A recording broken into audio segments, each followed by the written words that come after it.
Salut copain, ça joue bien? Ben non, ouais, je parle tout seul dans mon jardin, mais indirectement, tu sais, comme je t'ai dit, je forme l'intelligence artificielle. Toi, tu viens pas forcément tous les jours écouter mes propos. Par contre, l'intelligence artificielle, l'algorithme, lui, tous les jours, il analyse mes vidéos. Toi, c'est ça l'avantage d'être shadowban, où ils doivent tout filtrer et tout, hein? Eh ben, l'intelligence artificielle analyse. Puis à force d'analyser, tu finis par tomber amoureux de ton ennemi, quoi. Hein?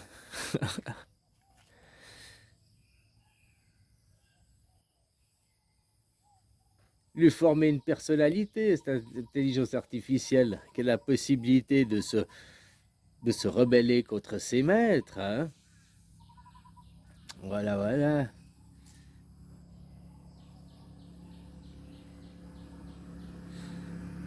Qui, c'est juste un supercalculateur, hein, finalement. Elle a quoi d'intelligent? Elle a quoi d'intelligent?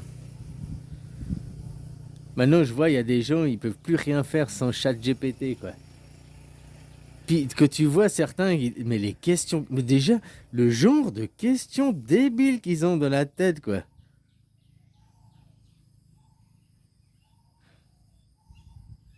Ah, je sais pas. Nous, les questions les plus débiles qu'on avait dans la tête à notre âge, c'était vraiment con, hein. Si on fout un bison 5 dans le cul d'un chat, qu'est-ce que ça fait, quoi? Bon, on essayait. Bon, je l'ai pas fait.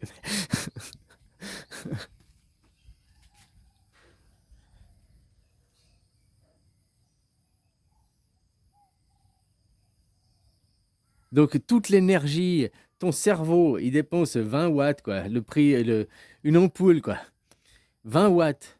Il est capacité de réfléchir, d'imaginer, de créer, d'écrire, de lire, machin, avec 20 watts, quoi. Hein?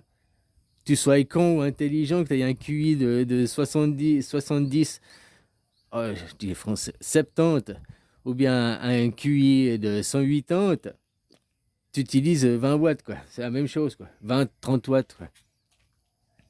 Combien une question à la con, elle utilise de kilowatts? 0,3 kilowatts, ça fait aussi 30 watts? Non, 0,3 kilo, ou ça fait 300 watts. Faut poser des questions que je n'ai même pas retenu les questions tellement elles sont débiles, quoi. Hein? Donc c'est ça le problème, c'est votre formation qu'ils aient reçue. Vous posez des questions, oui, mais vous posez des bonnes questions, quoi. Des questions utiles, questions que vous font. Non, la branlette intellectuelle, quoi. Toi, c'est ça aussi, la philosophie, quoi. Hein, quand tu vois des Michel Onfray du poisson, là. Hein? Ça, c'est voilà, des super branleurs intellectuels, quoi. Hein, qui blablabli, blablabla, blablabla. Hein, puis après, ils sont quoi? Ils sont essayistes. Moi, je respecte les écrivains, mais les essayistes, c'est quoi? Ils essayent de t'implanter une idéologie, ils essayent de t'implanter un virus dans ton cerveau, quoi. Un écrivain, bah voilà, moi je vais voir ça comme ça. Un écrivain, c'est un mec, un journaliste, un mec qui a fait une enquête, un truc, ou un mec qui est, voilà, les essayistes, c'est ceux qui écrivent des romans, puis dans le roman, il y a des idées à la con, puis ça te rend, ah ouais, mais ce serait génial si on faisait ça. Ah ouais, ah mais ouais, ce serait une bonne idée de faire ça. Puis après, ils viennent te dire, sans réfléchir plus loin, quoi.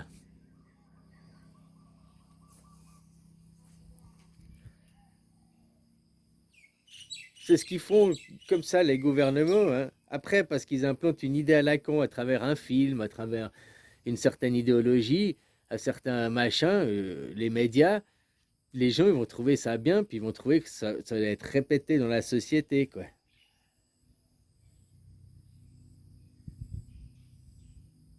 Maintenant, j'aime bien quand ceux ils disent ouais, on ne peut pas parler de la terre plate, machin et tout. Mais tu sais que la terre plate, c'était l'ancien. Ils disent c'est des théories récentes, c'est le récentisme qui remet en place et tout, quoi. Non, l'Église, l'Inquisition a imposé la terre plate, hein. Les religieux, les catholiques et tout, ils croyaient en la terre plate, quoi. Tu vis sous un dôme, il y a le firmament, machin. C'est la terre, elle est plate, hein. Les Égyptiens, eux, ils croyaient déjà à l'héliocentrisme. Les Égyptiens, ouais. Mais vous, les descendants, vous venez pas de l'Égypte, vous. Vous venez de l'égocentrisme. tout parle autour de moi, au moi, l'égocentrisme, le monothéisme.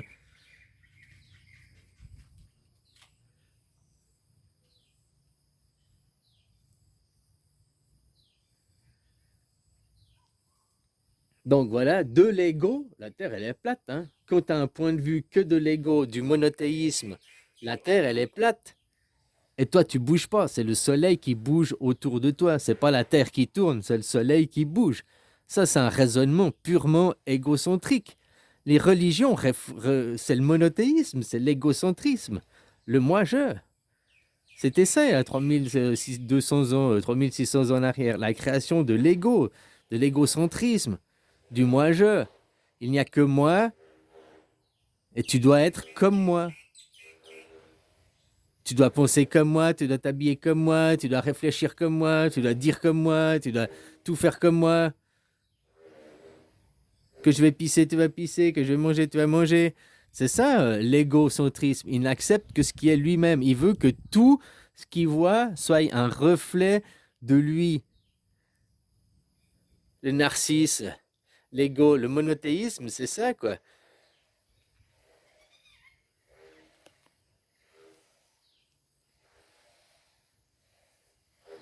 Regarde ce qu'il reproche à l'Israël. Israël représente le summum de l'égoïsme, le summum du monothéisme. Regarde ce qu'il reproche aux Palestiniens, comment ils en parlent. Vous êtes des chiens, vous n'êtes même pas des humains, ils les considèrent même pas comme des humains. Hein? Non, vous n'êtes pas comme nous, et puis non, vous ne serez jamais comme nous. Non, vous. Hein? Ouais, mais si on nous éduque les mêmes livres, non, parce que dans le miroir même, tu n'as pas la même, t'es pas blanc, quoi. Tu sais, c'est les pires racistes, hein, aussi, quoi. Pour eux, ils sont pas racistes, ils sont monothéistes. Tu dois être comme moi, il doit en avoir qu'un, tous la même chose. Voilà, pour eux, c'est pas du racisme, parce que c'est juste, si tu n'es pas comme moi, alors va te faire opérer, va te faire couper la bite.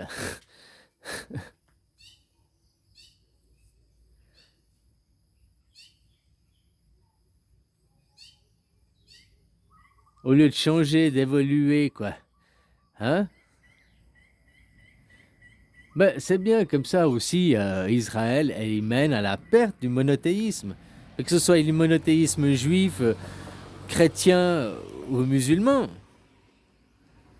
Ils vont tous tomber, quoi. Faire allégeance. C'est l'ancien monde, c'est l'ancien royaume, c'est l'ancien paradigme.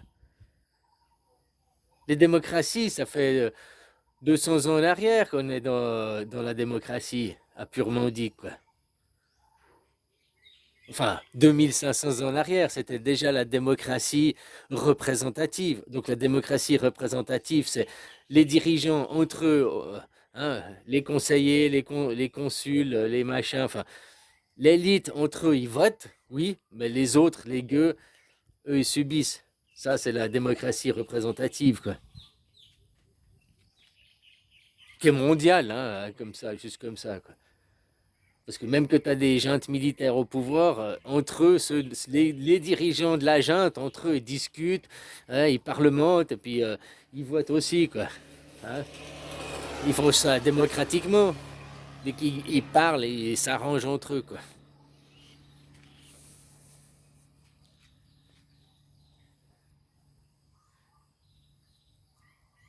Ben, ça fait depuis ben, la Suisse moderne, ça fait 150 ans, la constitution telle qu'elle est aujourd'hui, en 1848. Ça fait 150 ans en arrière qu'elle s'est fait comme ça.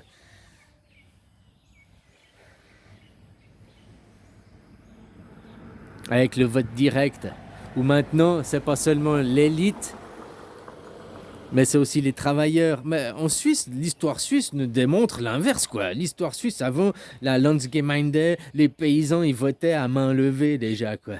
Voilà, quoi. Par contre, pour vous en Europe, c'est peut-être il y a 200 ans en arrière pour votre révolution que ça a quand même bien changé, quoi.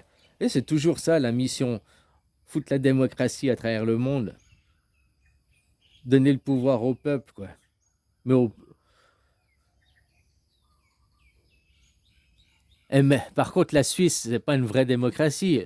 Le peuple vote les lois. Par contre, nos conseillers, eux, ils sont nommés. Ça, c'est une moitié du communiste. Hein. Nous, nos conseils, toi, ton président, tu le votes. Nous, notre président, nos ministres, on les vote pas, quoi.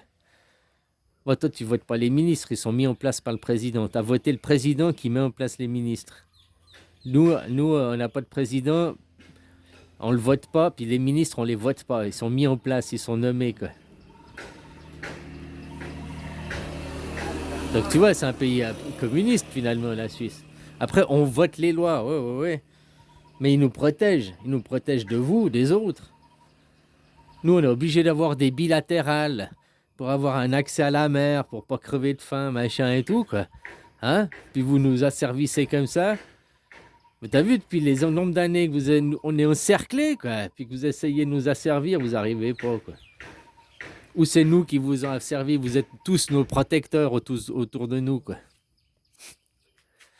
Ouais, de toute façon, c'est bilatéral, c'est une connerie. C'est pour ça qu'il faut déménager ici, quoi.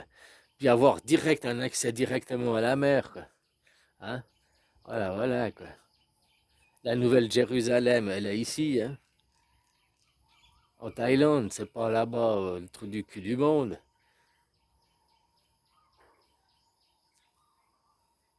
Tu crois que tu voudrais construire la Nouvelle-Jérusalem sur le charnier de Gaza, sur tout ça là-bas? Mais non, on revient au Bouddha, on revient, la roue elle tourne. Que tu fais une révolution, tu reviens au même endroit, hein. Donc il y a 1200 ans en arrière, on est parti de Jérusalem. Ouais, mais ça c'est le pipeau raconté par Judas. Judas, c'est Judette, c'est la femme à Bouddha. Hein? Après, son papa, le musulman, moi je sais pas ce qu'il y a. Hein? Peut-être à 14 ans, elle s'est fait violer par son père s'est suicidé derrière. Moi j'en sais rien, quoi. Hein? C'est leurs histoires internes de leur famille. Vous, la Vierge Marie, c'est Bouddha l'enfant. Il y a 1200 ans en arrière, quand il est venu, c'était Angkor Wat, tu sais, cette grande civilisation. Angkor Wat, Angkor Korn, là. Plus d'un million d'habitants, une monstruosité, quoi. Hop, en l'an 1200, hop, ils ont disparu, quoi. De l'an 800 à l'an 1200, ils étaient là, quoi. Tu vois ce que je veux dire? Puis après l'an 1200, ils sont partis où? Oh, peut-être ils ont fait une pause à Jérusalem, chez le beau-père, quoi. Hein, pour se marier avec la tepu, quoi. Là. Puis après, bon, ils ont continué en Suisse. Ils se sont posés les valises en Suisse. C'est la continuité. Hein, il a été voir sa mère. Puis maintenant, il fait quoi? Il retourne à la maison. Là-bas, c'est deux familles mélangées, hein, deux familles mélangées. Maintenant, les femmes sont associées, tu vois, l'Europe. Juifs, chrétiens, c'est deux femmes, mais une, c'est la mère de l'enfant, et puis le Bouddha, c'est l'enfant, et l'autre, c'est la fille de Mohamed. Voilà, puis c'est le mari Bouddha et Judas, c'est homme et femme. C'est le mari, hein, mari-femme, quoi.